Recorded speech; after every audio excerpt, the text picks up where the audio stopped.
Neelkant Varni. Swaminarayan was born Ghanshyam Pandey in Chapaiya, Uttar Pradesh, India in 1781. In 1792, he began a 7-year pilgrimage across India at the age of 11 years, adopting the name Neelkant Varni. In 1800, he was initiated into the Uddhav Sampraday by his guru, Swami Ramanand, and was given the name Sajanand Swami. In the early years of his life, Ghanshyam constantly performed actions displaying his divine attributes and his desire to spread knowledge. After Dharmadav and Bhaktimata passed away, Ghanshyam left home at the age of 11 to travel the length and breadth of India. His 7-year journey focused on re-establishing the ideals of Hindu Sanatan Dharma. During these years, he was known by the name of Neelkant Varni.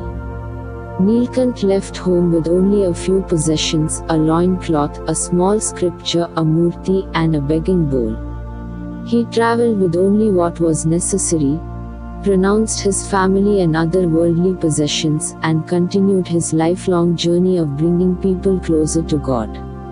Neelkant's travels spanned over 12,000 kilometers of the diverse terrain of India, the frost-covered peaks of the Himalayas, the jungles of Assam, and the beaches of the south. The young yogi's austerity and courage mystified and impressed the countless, fortunate people with whom he came into contact. In the village of Shripur, Neelkant was warned of a lion that had been terrorizing the villages. The mahant of the local mandir urged Neelkant to spend the night inside the mandir walls to avoid being harmed.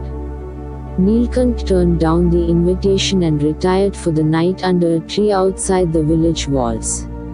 Fearful for the young boy, the mahant peered out of his window. He was shocked to see the lion calmly bowing at Neelkant's feet.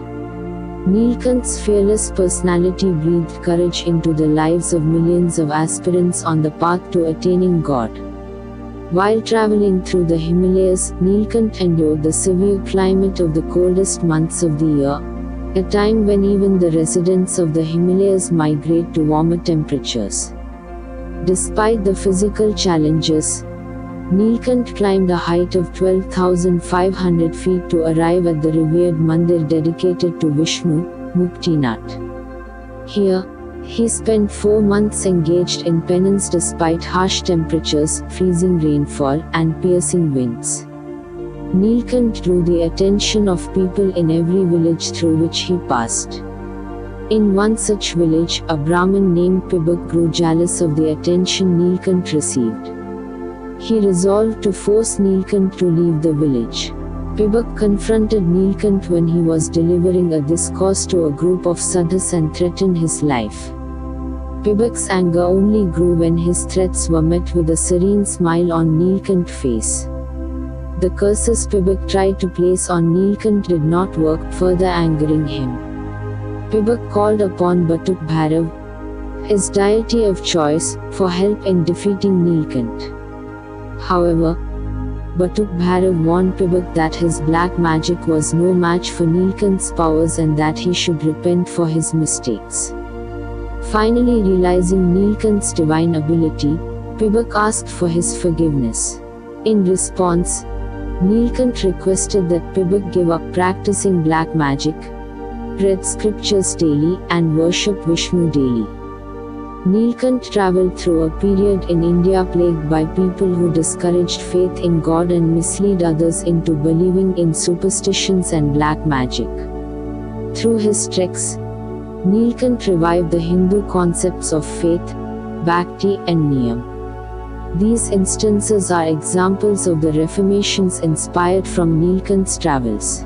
During his journey, he also sought guidance from a true guru who could answer his questions regarding the nature of the 5 eternal entities: Jiva, Ishwar, Maya, Brahma and Parabrahma.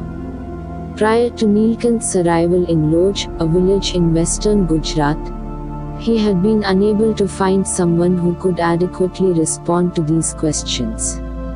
In Loj, he was introduced to Muktanand Swami, a disciple of Ramanand Swami, who, like all those who had previously met Nilkant, was greatly impressed by Nilkant's story. Nilkant was intrigued by Ramanand Swami's Sampradaya and asked to meet him. He was then informed that although Ramanand Swami was away, he was welcome to stay at the ashram until he returned. Despite having turned down similar offers at many of the ashrams he had encountered throughout his travels, Nilkant wanted to meet Ramanand Swami.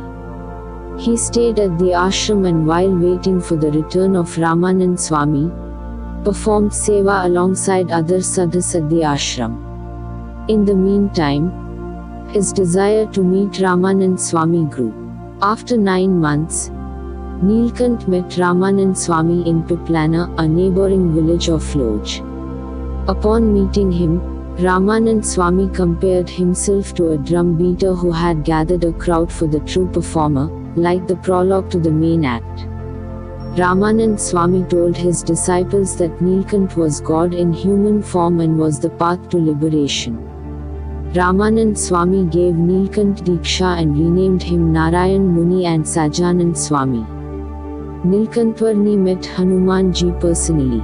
In one of the Leelas of Nilkantvarni, he was being pushed into the river Saryu by Kaushadatta.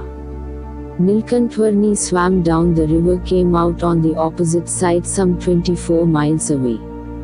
He walked for 3 days through the wild forest, barefooted and without food and water.